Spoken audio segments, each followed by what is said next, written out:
recess that we take for our Democratic National Convention and Republican National Convention. He shouldn't be a victim of this presidential campaign. He deserves a chance to serve. Mr. President, I yield the floor. Mr. President. Senator Falabella. Mr. President,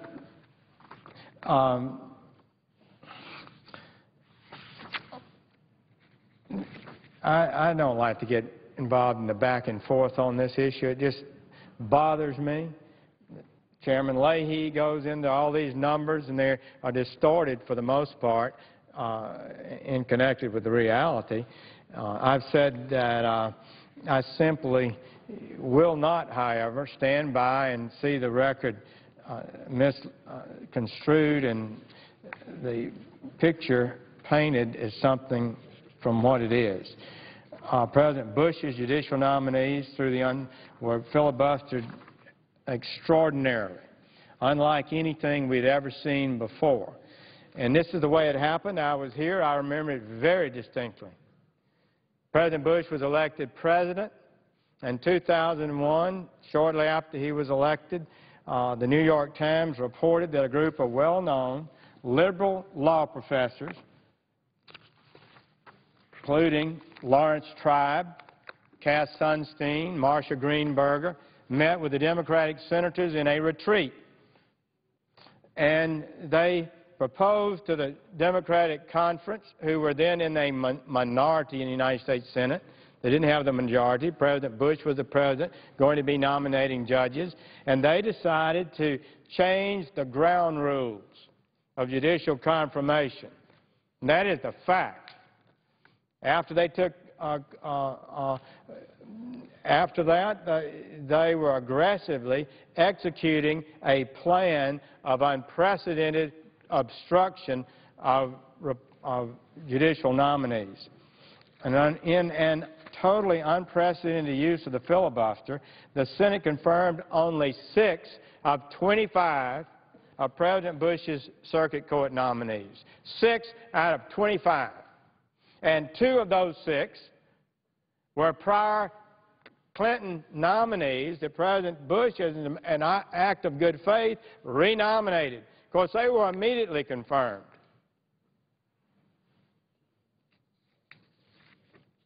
Yet the majority of President Bush's first nominees to the circuit court waited years for confirmation. Many were never confirmed. Perhaps the most disturbing story was that of Miguel Estrada, which has come up recently in the confirmation of Supreme Court justices, in which some of my Democratic colleagues basically acknowledged that he was badly treated.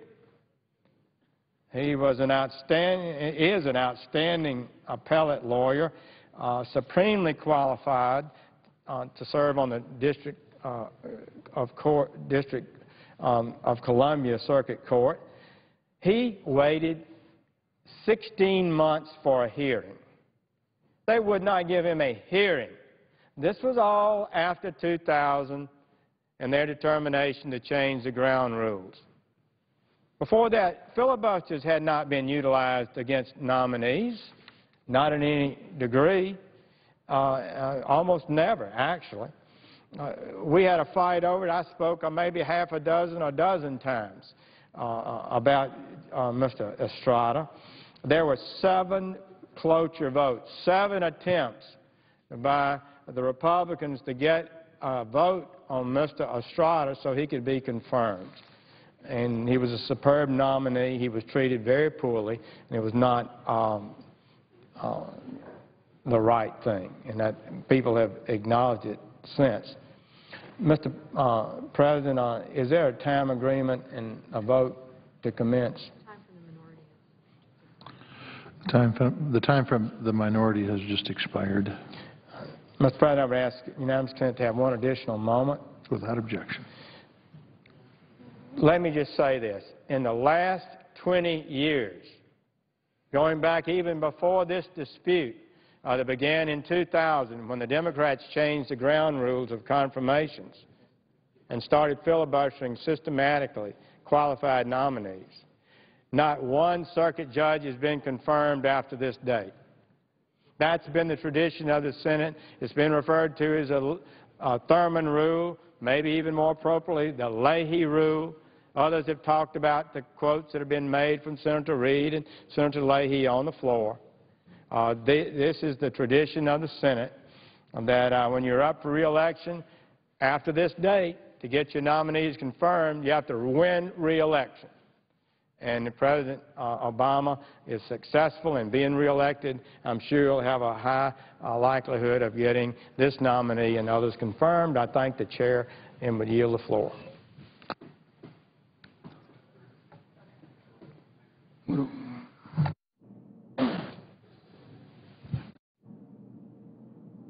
I note the absence of a quorum. Clerk will call the roll. Mr. Akaka.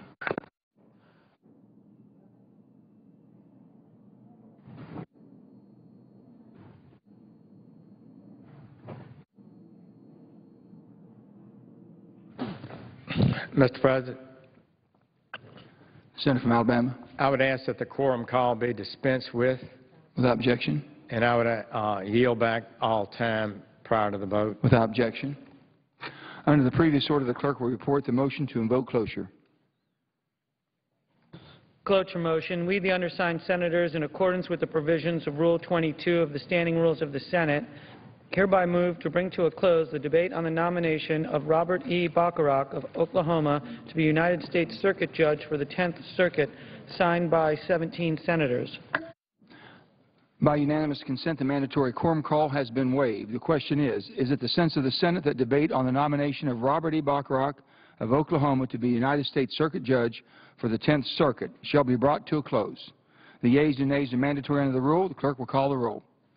Mr. Akaka, Mr. Alexander, Ms. Ayotte, Mr. Barrasso, Mr. Baucus, Mr. Begich, Mr. Bennett, Mr. Bingaman, Mr. Blumenthal, Mr. Blunt, Mr. Bozeman, Mrs. Boxer, Mr. Brown of Massachusetts, Mr. Brown of Ohio, Mr. Burr, Ms. Cantwell, Mr. Cardin, Mr. Carper, Mr. Casey, Mr. Chambliss, Mr. Coates, Mr. Coburn, Mr. Cochran, Ms. Collins, Mr. Conrad, Mr. Coons, Mr. Corker, Mr. Cornyn, Mr. Crapo, Mr. DeMint, Mr. Durbin, Mr. Enzi,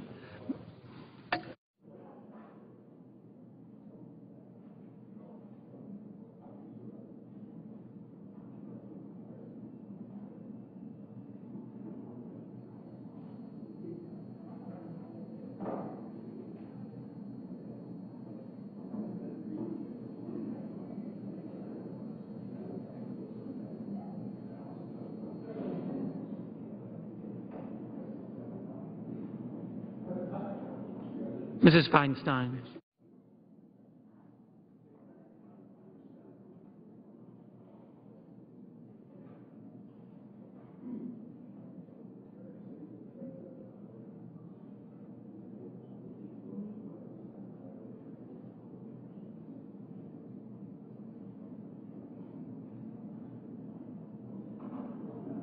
Mr. Franken,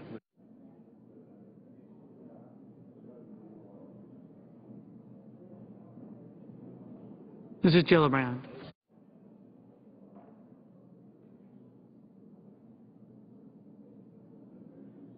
Mr. Graham,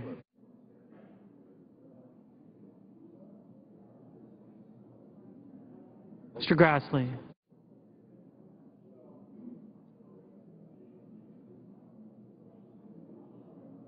Mrs. Hagan,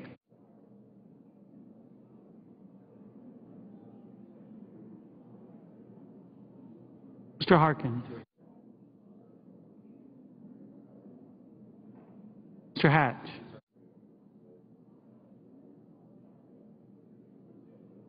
Mr. Heller,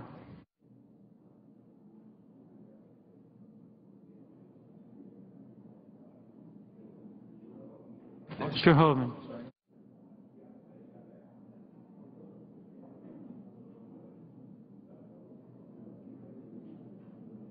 Mrs. Hutchison,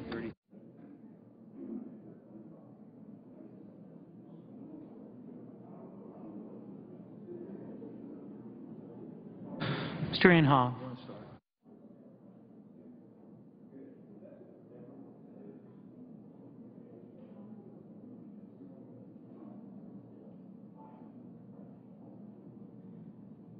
Mr. Inouye. Mr. Isaacson.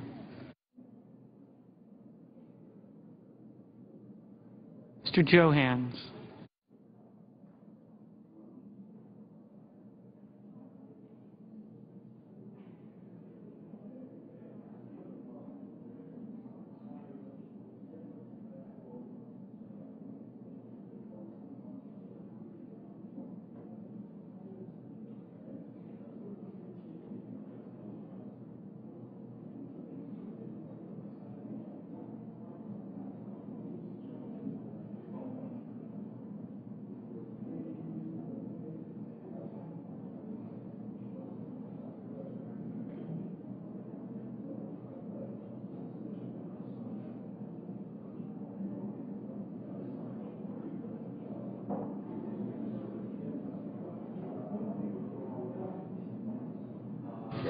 Mr. Johnson of Wisconsin. Mr. Johnson of South Dakota. Mr. Kerry. Mr. Kirk. Ms. Klobuchar.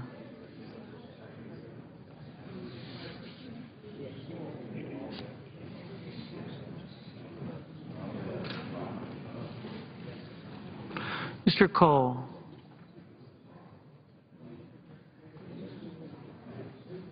Mr. Kyle. Ms. Landrieu.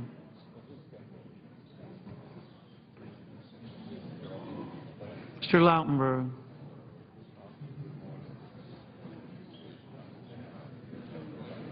Mr. Leahy.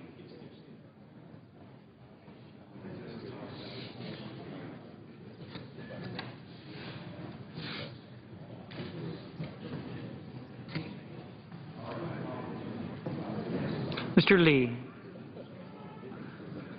Mr. Levin. Mr. Lieberman.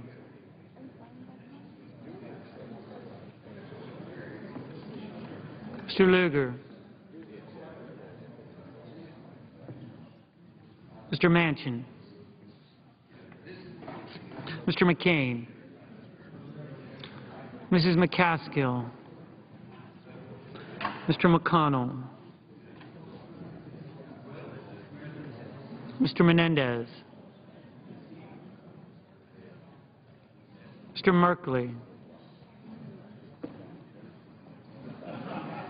Ms. Mikulski.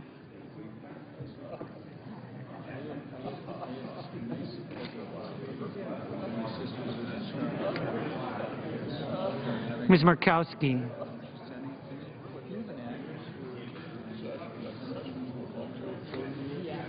Mrs. Murray.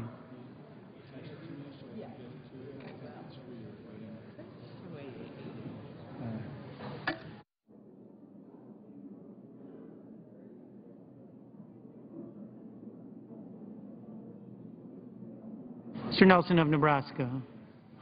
Mr. Nelson of Florida. Mr. Paul. Mr. Portman. Mr. Pryor. Mr. Reed of Rhode Island. Mr. Reed of Nevada.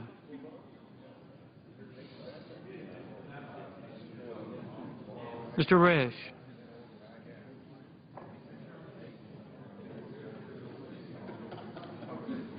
Mr. Roberts. Mr. Rockefeller.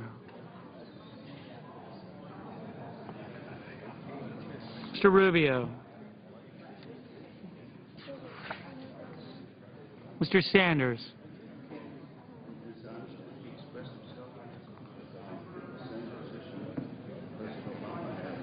Mr. Schumer. Mr. Sessions.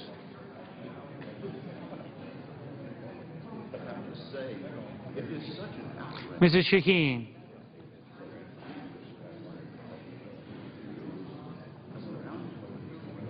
Mr. Shelby. Ms. Snow. Ms. Stabenow. Mr. Chester.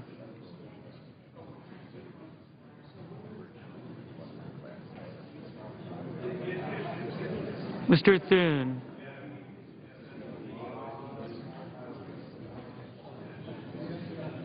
Mr. Toomey.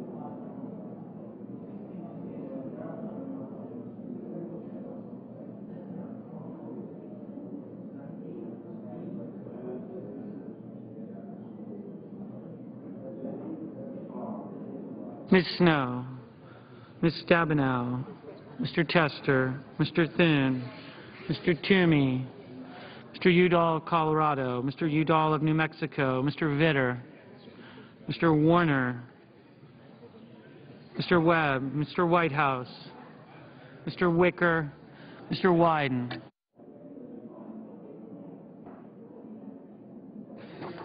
Senators voting in the affirmative: Begich, Bingaman, Blumenthal, Brown of Massachusetts, Carper, Collins, Conrad, Gillibrand, Inouye, Cole, Leahy, Manchin, McCaskill, Merkley, Mikulski, Reed of Rhode Island, Stabenow, Tester, Udall of New Mexico, Webb, Whitehouse.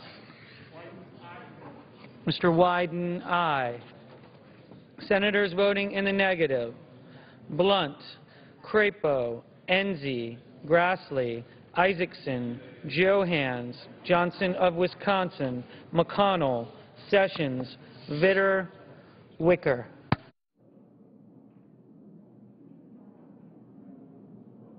Mrs. Boxer, aye.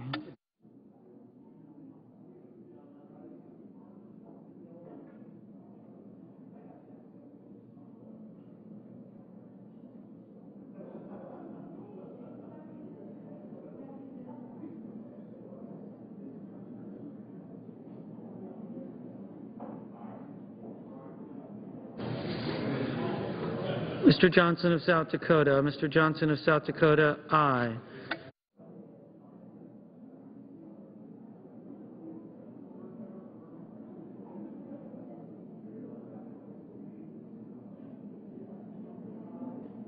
Mrs. Feinstein, aye. Mr. Casey, aye. Mr. Franken, aye. Mr. Roberts, no. Mr. Sanders, aye.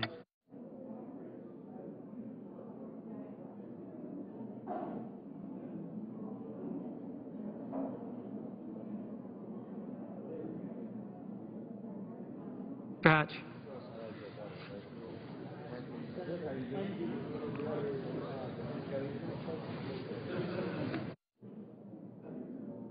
Mr. Lugar, no.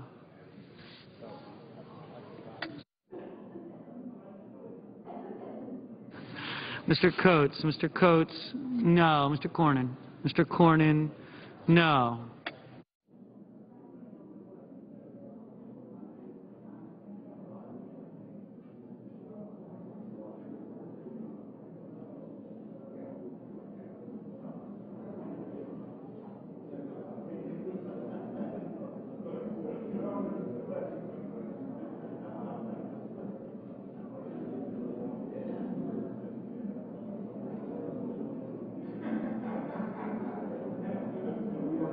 Mr. Toomey, no.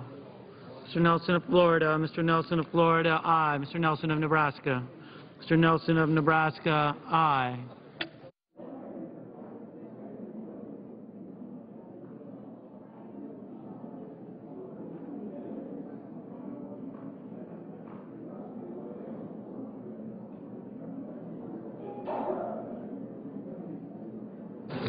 Mr. Thune, no.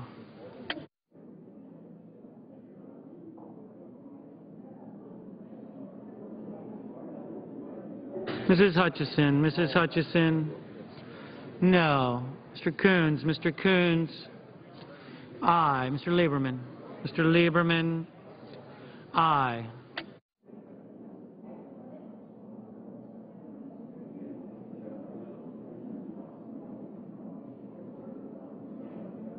Mr. Akaka. Mr. Akaka. Aye.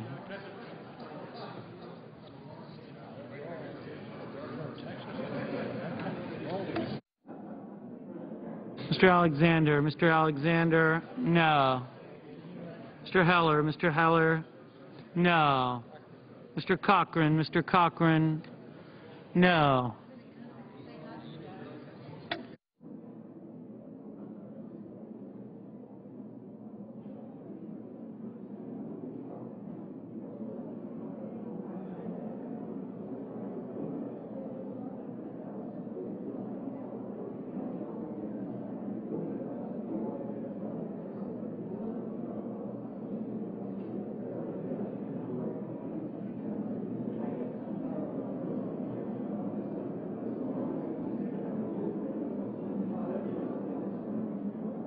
Mr. Burr. Mr. Burr. No.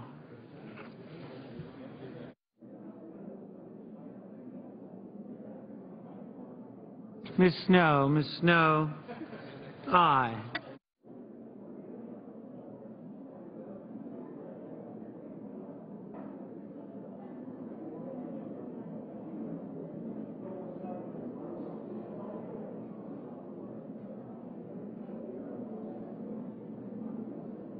Mr. Paul. Mr. Paul. No.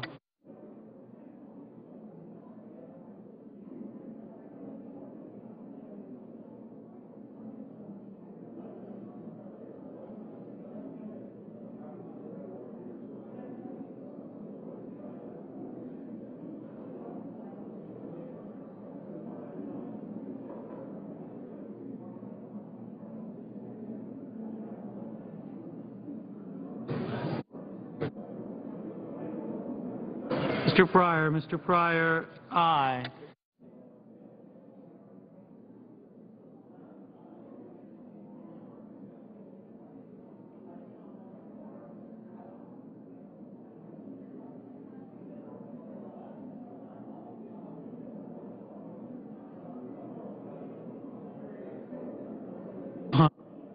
Mr. Rockefeller. Mr. Rockefeller.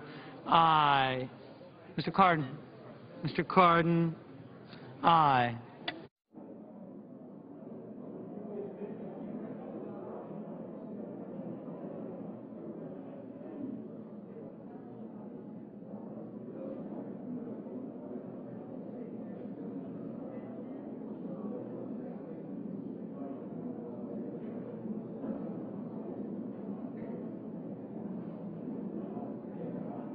Mr. Baucus. Mr. Baucus. Aye. Ms. Klobuchar. Ms. Klobuchar. Aye.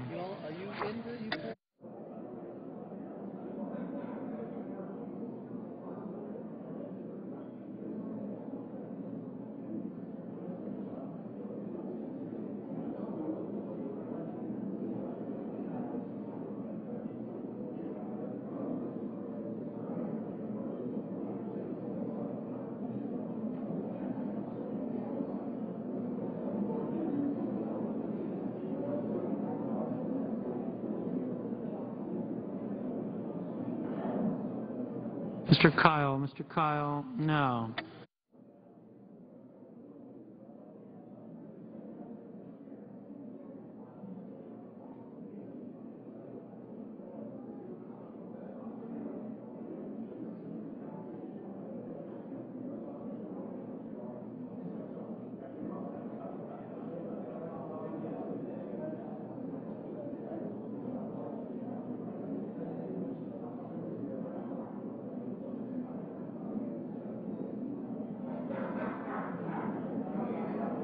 Mr. Bozeman. Mr. Bozeman. No. Mr. Risch. Mr. Risch. No. Mr. Barrasso. Mr. Barrasso. No.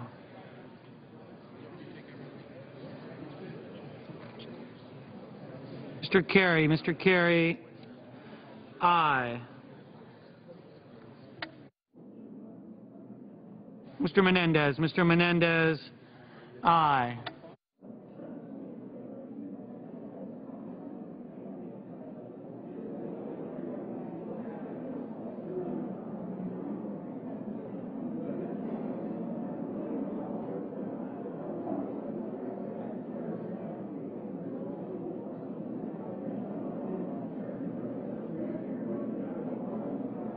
Mrs. Shaheen. Mrs. Shaheen, aye.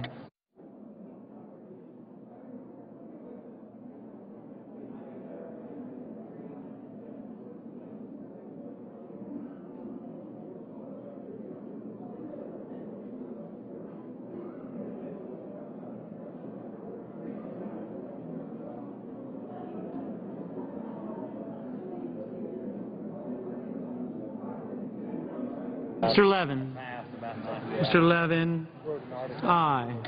Mr. Rubio. Mr. Rubio, no. Mr. Corker. Mr. Corker, no. Mr. Moran. Mr. Moran, no.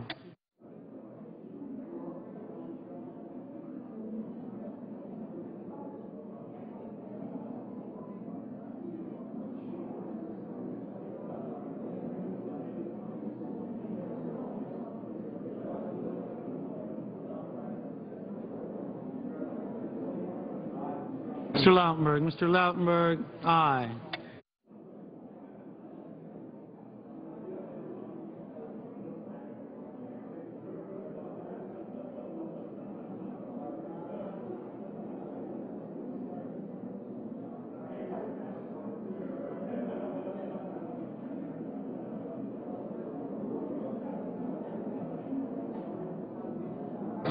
Mr. Bennett. Mr. Bennett, aye.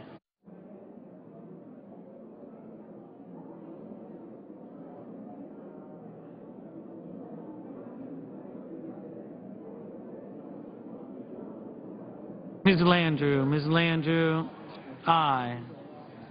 Mr. Hoven. Mr. Hoven, no.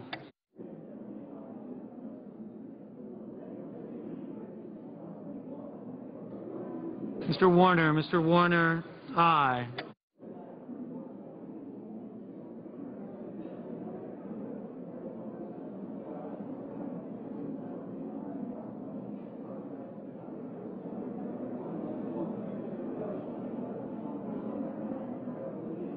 Mr. Shelby. Mr. Shelby, no.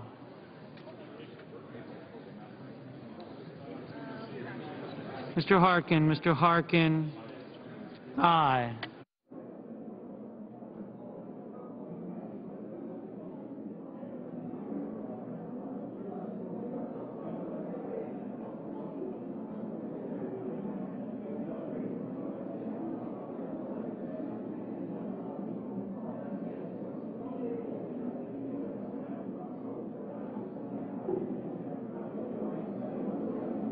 Mrs. Hagan. Mrs. Hagan, aye.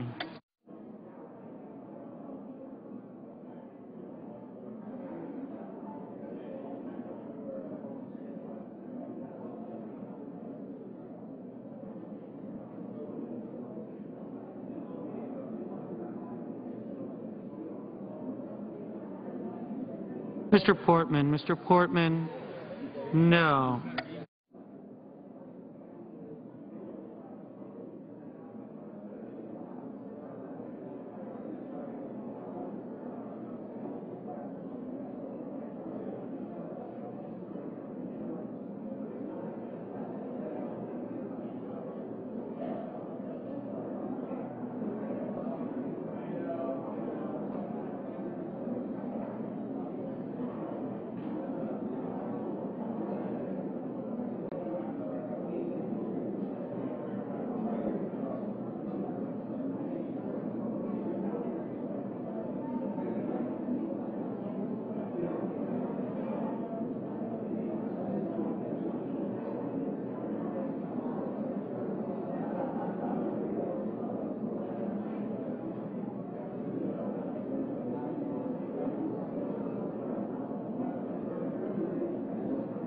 Mrs. Murray. Mrs. Murray, aye.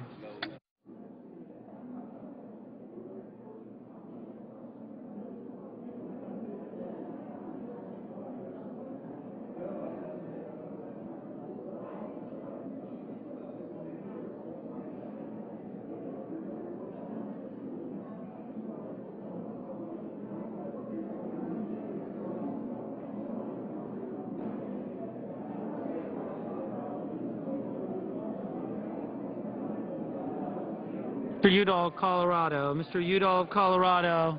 Aye. Ms. Cantwell. Ms. Cantwell. Aye.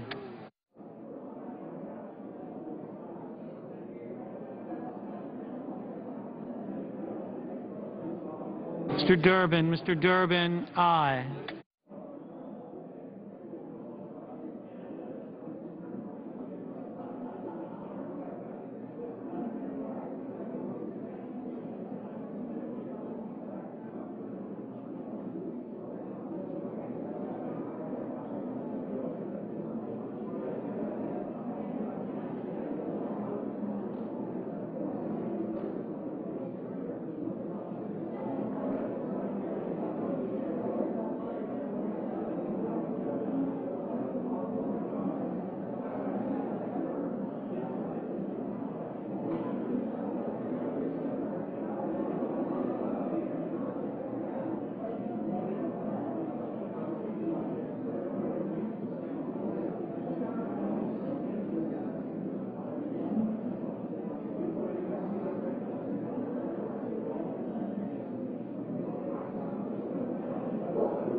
Mr. Chambliss. Mr. Chambliss.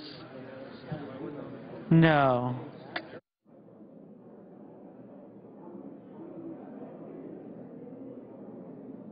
Mr. Schumer. Mr. Schumer. Aye.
Mr. Reed of Nevada. Mr. Reed of Nevada, aye.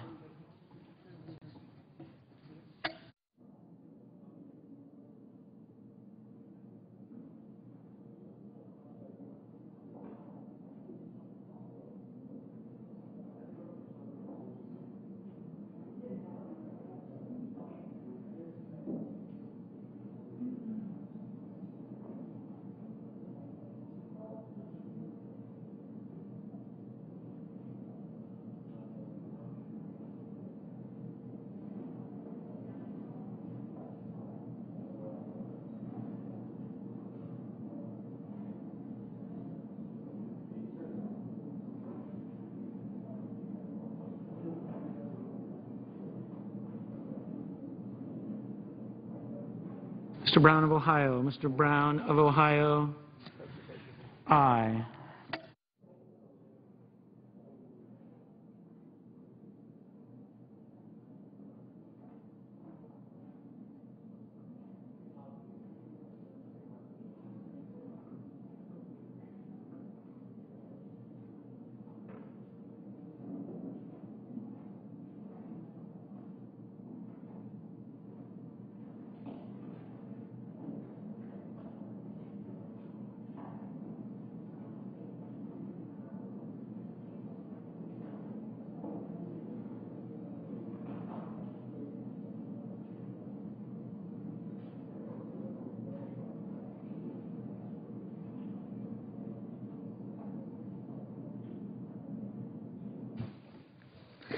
Are there any senators wishing to vote or to change their vote? Seeing none, on this vote, the yeas are 56, the nays are 34. 3 senators responded present.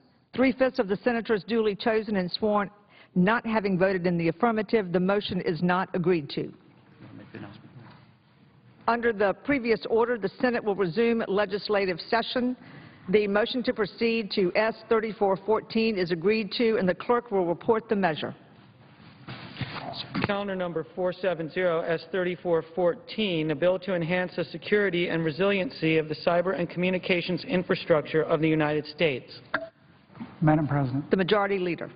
I now ask unanimous consent there be a period of morning business for debate only. No, I'm sorry, strike that. I ask unanimous consent there now be a period of debate only on S3414, and that this will go forward until 2:15 on Tuesday, July 31st. Further at 2:15 on that date, Tuesday, I be recognized. Is there objection? The Senator from Oklahoma. Just a question through the chair for the Majority Leader. I had planned to make a statement on Judge Bacharach, and you're saying that we'll debate only. Will that preclude a unanimous consent for morning business? You can, that's Thank you. I have no objection. totally appropriate. Without objection.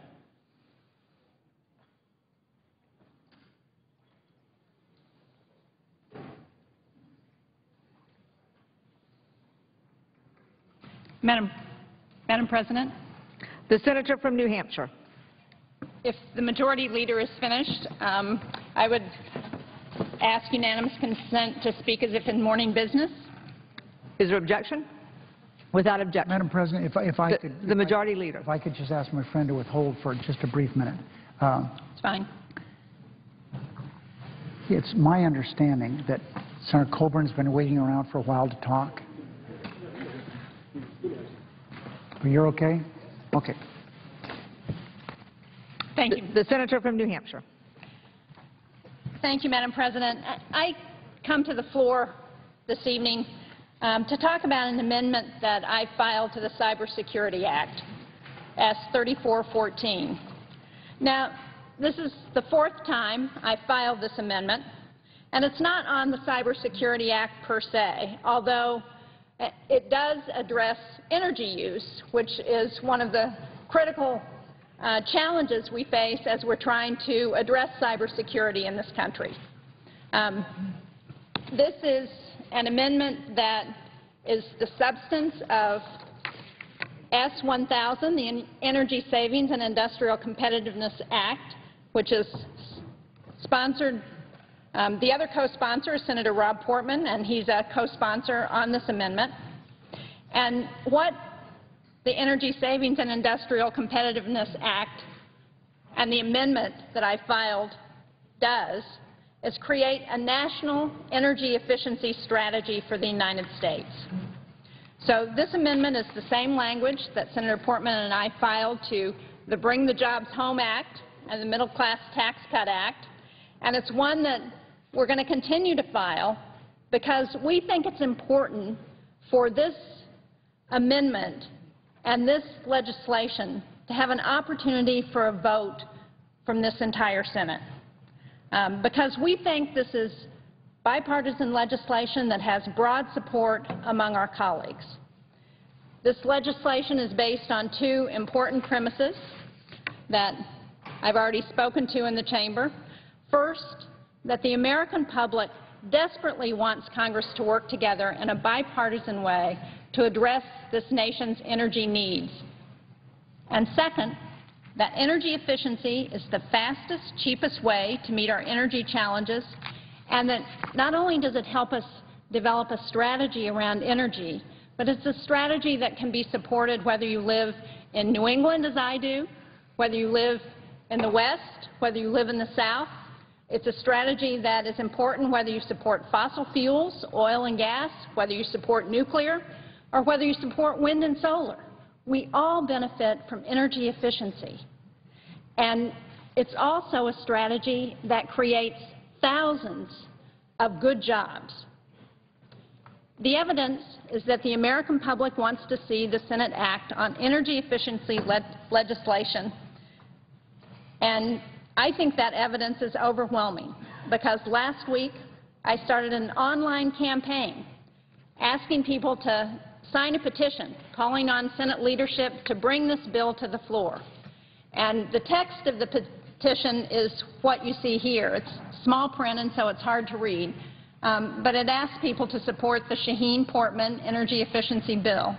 And I just want to read a section of it. It says, the Shaheen-Portman Act would help make the United States a global leader in the fastest and cheapest method we have for addressing our energy needs, energy efficiency. Energy efficiency is within our grasp. It uses proven technology that we can manufacture here at home to lower energy costs across all sectors of our economy. In just a matter of days, we've already collected over 4,600 signatures from supporters across the country, and that number continues to grow.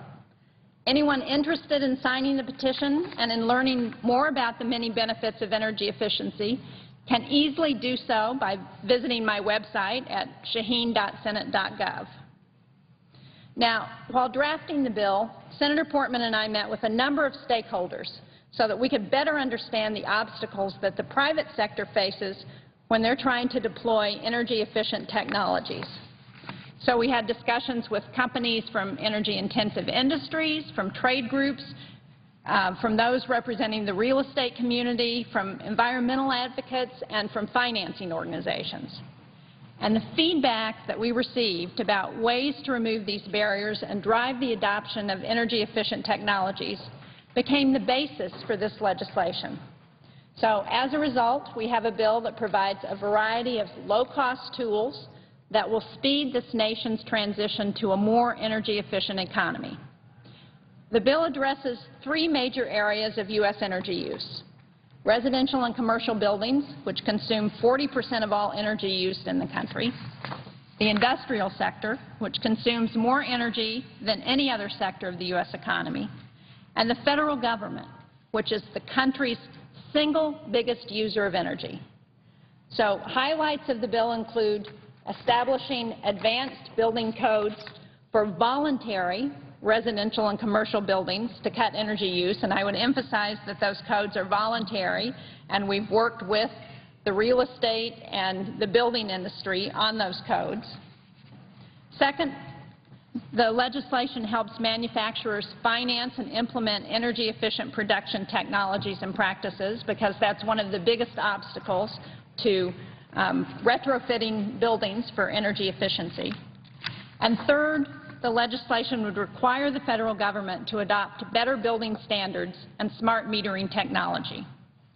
Our legislation is bipartisan, And in addition to the thousands of signatures on this petition, it has support from well over 200 businesses, environmental groups, think tanks, and trade associations.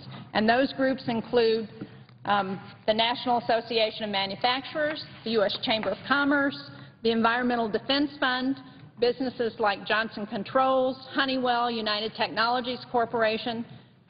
And this broad coalition of supporters recognizes that the legislation is an easy first step that will make our economy more competitive and our nation more secure by reducing our dependence on foreign oil and still meeting the demand for energy savings technologies from individuals and businesses alike. And I think it's important to point out that there are real economic benefits, and a recent study by policy experts at the American Council for an Energy Efficient Economy found that the legislation will achieve savings for consumers and businesses. Specifically, their study found that by 2020, the bill could save consumers $4 billion a year once it's enacted, and it would add 80,000 jobs to the economy. So at a time when we're worried about growing the economy, when we're worried about the fragile recovery, this is the kind of legislation that will allow us to create good jobs with off-the-shelf technologies. Madam President, with the Shaheen-Portman Energy Efficiency Bill, the Senate has an opportunity to provide the American people with exactly what they want, an effective bipartisan approach to addressing this nation's energy needs that also creates jobs and grows the economy. I hope that we will be able to persuade leadership and my colleagues that this is legislation that merits full debate and a vote on the floor, and that we will be able to bring S-1000 or this amendment to the floor for a vote. Thank you very much, Madam President. I yield the floor. Madam President. The senator from Oklahoma. I ask to speak in morning business as much time as I might consume, and ask also unanimous consent that when I am finished that the senator from Ohio be recognized for 10 minutes. Without objection. I wanted to come to the floor to talk about 2 or 3 subjects. The first is to issue an apology to the Majority Leader. I don't apologize for my frustration of this place, but occasionally my words are harsh and inaccurate, and this past week I used words that were inappropriate in describing his actions in the Senate, and for that I offer a public apology. I do not apologize for how I think the Senate is being run and the damage that I think is being done to the country. But as an individual, he has a very difficult time, and I understand that, and to him I ask his forgiveness. I wanted to talk a moment about the exercise we just went through, and I'd ask that my comments be placed, I'd ask unanimous consent that my comments be placed in the record immediately following the vote tally as announced by the chair. Without objection. You know, we just disallowed one of the best candidates for the appellate court in my 8 years since I've been in the Senate. Magistrate Judge Bob Bacharach is a stellar individual, rated very highly qualified by the American Bar Association. And what has happened is we're in the position today because of the games that are being played, political games. And let me just put into the record what's really going on. There are 3 judges ahead of Bob Bacharach in line. We've had a Leahy-Thurman rule for some 20 years. I've been quoted, I think it's a stupid rule.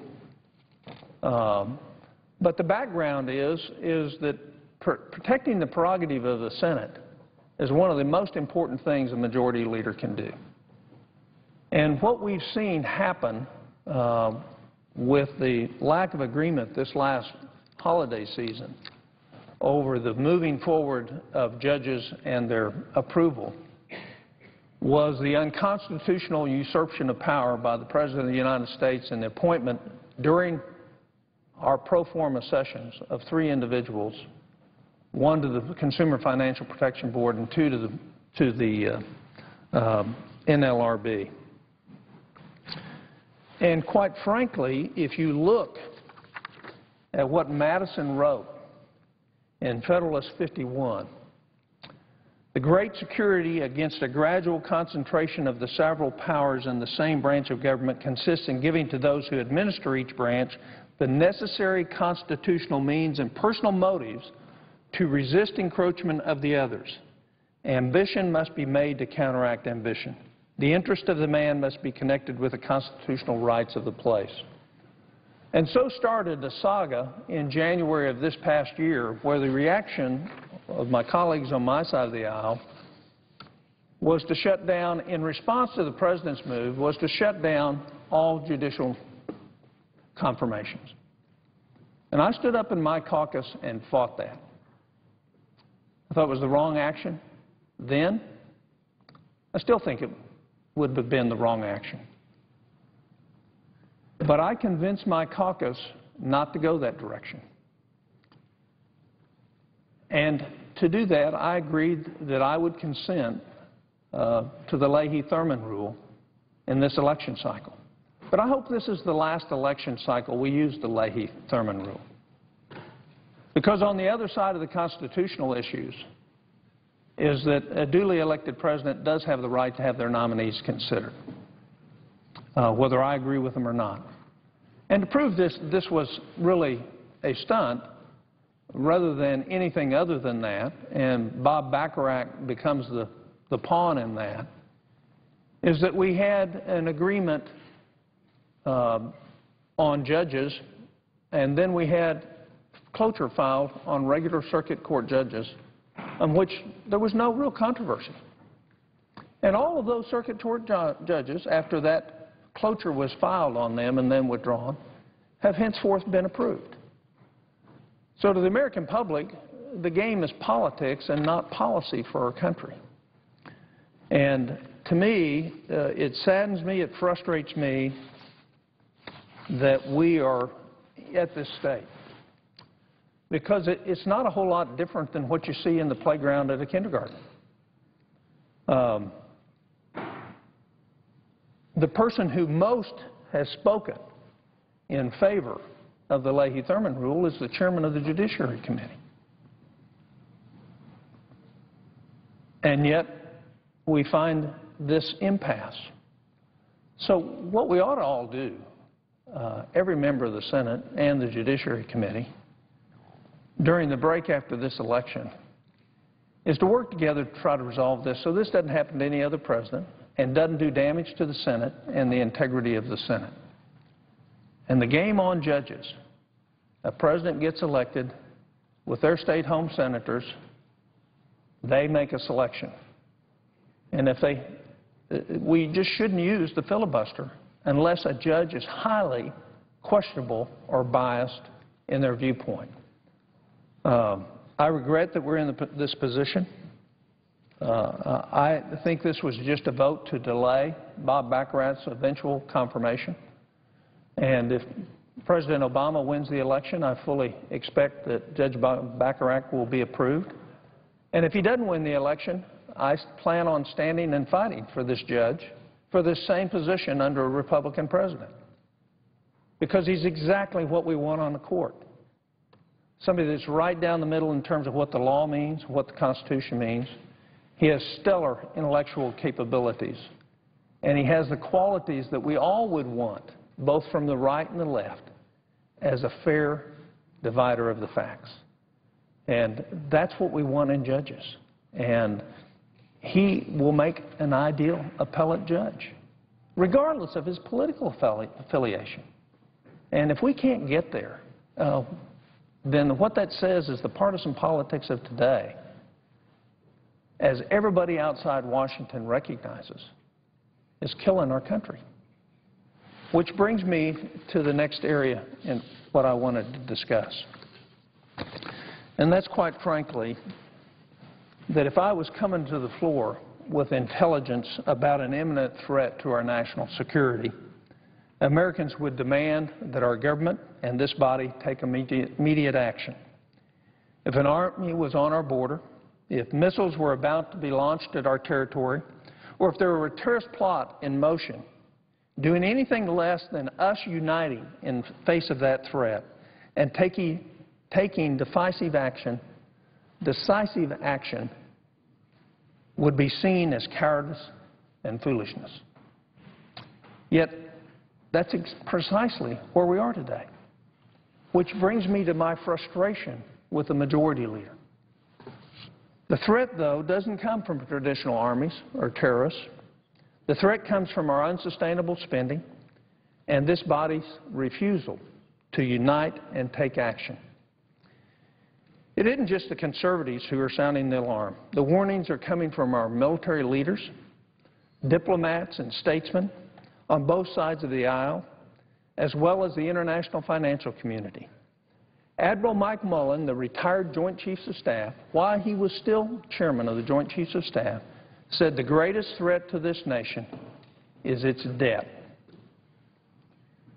We've done not one thing since January to address that problem. We're having spats over judges. We're having spats over all the small things, but the greatest imminent danger to our country we're doing nothing about. I believe we have less than 2 to 5 years to act, to make a significant change in our path. No one knows when this nation will cross the point of no return, and we may have already. But there is a point where we will lose control of our own destiny. It's coming. And the fact that the Senate this year has had fewer votes than at any time since 1947, according to the Congressional Research Service. Why is that? Because we have a political year.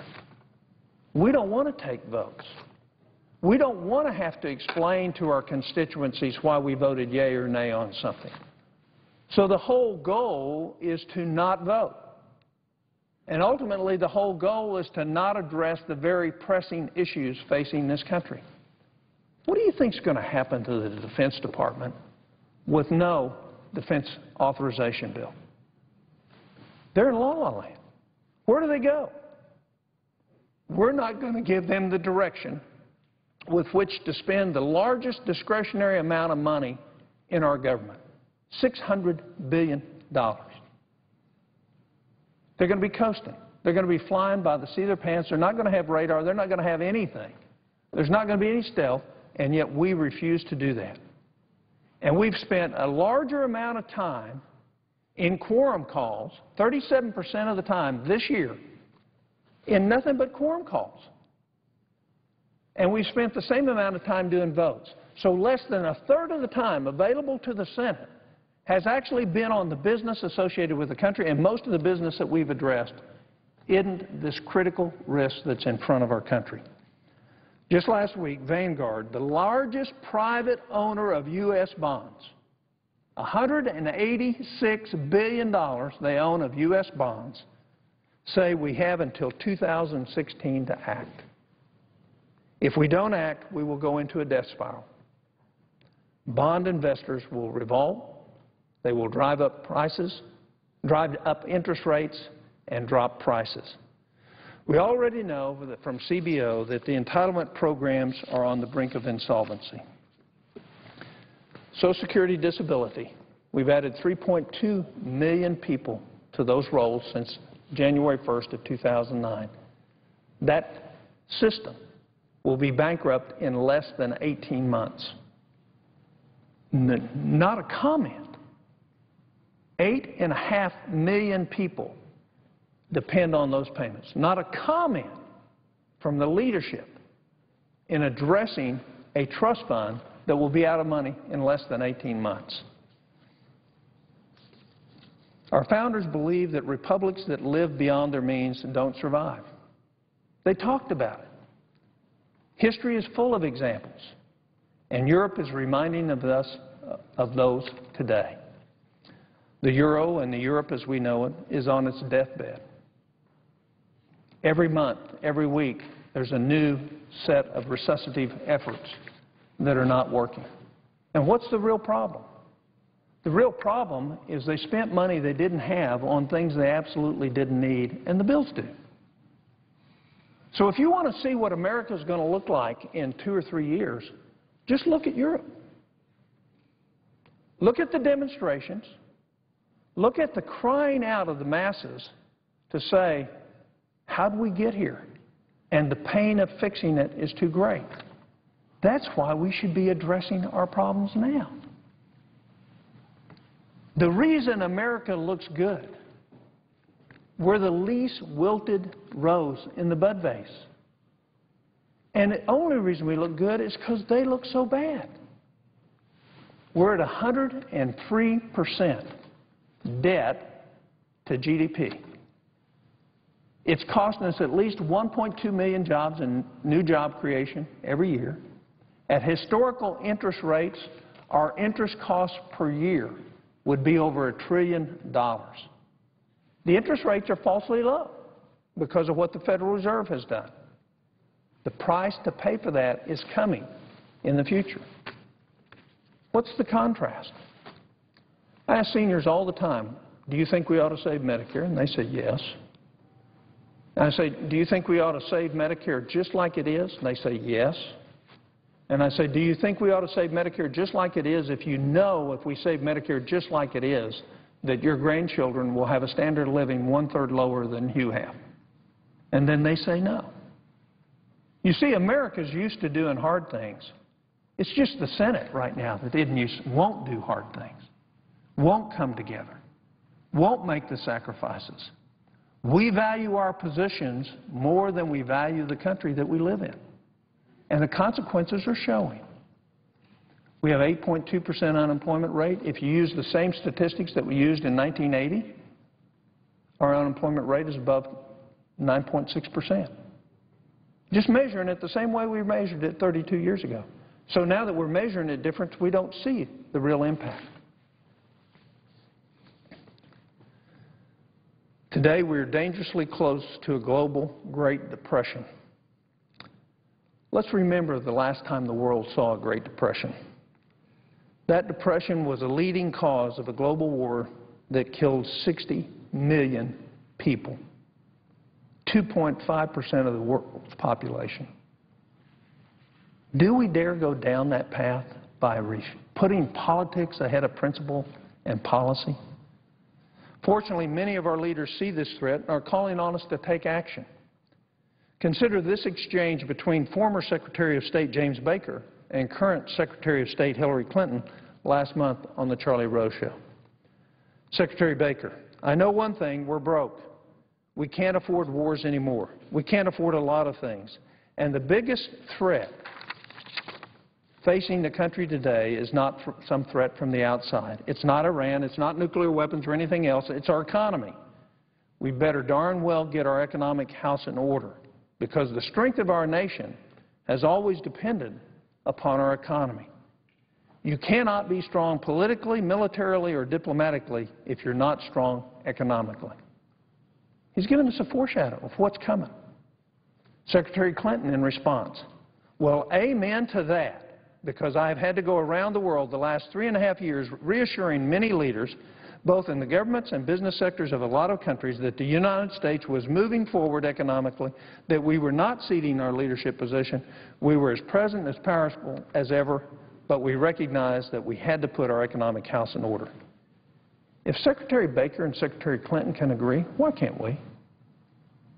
Here's two polar opposites. They both see the same thing. The only problem is we haven't put our economic house in order. I know it's the Senate Majority Leader's position to try to protect both his incumbent president and his members. And I know the conventional wisdom around here says we can't get anything done in election year, but I want to tell you that isn't good enough anymore. It's not good enough for the country. The country deserves better. By doing nothing, we're pushing our children and grandchildren off a fiscal cliff. And by doing nothing, we're guaranteeing the very tax increases and the very cuts in entitlements that both sides say they want to avoid. If you're an unemployed American right now or someone struggling to make ends meet, When is the right time for us to act? Is it a perfect political moment that's always a mirage beyond the horizon of the next election? Or is it today or this week? The American people have lost their confidence in us because we refuse to act even as we call on others to do things that we won't do ourselves. Today we're asking our soldiers to risk their lives for our country. Why can't we do the same? Why are we allowed to play it safe when we're asking others to make the ultimate sacrifice? Especially when we, as elected leaders, have so much less at stake. I believe the American people want us to do hard things and will actually reward us for demonstrating leadership and courage. The problems before us we have today, they can all be solved. But delay means the pain that comes with the solution is much greater. But yet, the delay, that's the path we've chosen. That's the path we've chosen in the Senate. That's the path the President has chosen. To not face the real issues, the coming and impending bankruptcy of Medicare. The fact that the average Medicare couple takes 3 times more out of Medicare than what they put in. And the fact that the baby boom generation will overwhelm the trust fund that pays the hospital bills. Worst case scenario, in 4 years, the Medicare trust fund will be bankrupt. I know that sounds like a lot of things. Let me show the American people some examples. We hear a lot of mindless partisan rhetoric about which side is to blame, just like the debate we just heard before the vote on Bob Bacharach. The truth is obvious to most taxpayers. Both sides are to blame, both Republicans and Democrats. When Republicans had the chance to restore limited government, we helped double the size of government. Meanwhile, the leaders today, chief complaint is that we didn't overspend enough. I know the Senate Majority Leader has a tough job and the burden of leadership, but he's refusing to accept the responsibility that is truly ours today. We're going to be measured. This Congress is going to be measured by our actions. And you know, at the end of this week, for 5 weeks, the Senate's going to take off, and we're going to be just like Rome. Actually, what should happen to every senator as we leave this place at the end of this week is we should each be handled a fiddle. So we can all fiddle while the government and the financial situation and the economic chaos that is ours today grows unabated. No, real leadership isn't about being right. It's about doing the right thing. We're not doing the right thing in the U.S. Senate today. We're not reforming a tax code that's 90,000 pages that takes 110,000 IRS employees to administer. We're not addressing the impending bankruptcy of Medicare. We're not assuring the solvency of Social Security and increasing the payments for those on the very low end of the totem pole. We're not addressing the key issues facing our country. Why are we here if we're not going to address those issues? We're addressing every issue but those. Again, it's evident that my frustration is high. What I would say is I want the Senate to return to the body it was when I first came here. I think we can do that. I think Senator Reid can lead us to do that. But every day we waste, every day that we're not fixing the real problems, the real disease that faces our country, means that we're responsible for a significant increase in the pain and disruption that is coming. Let it not be so. I yield the floor.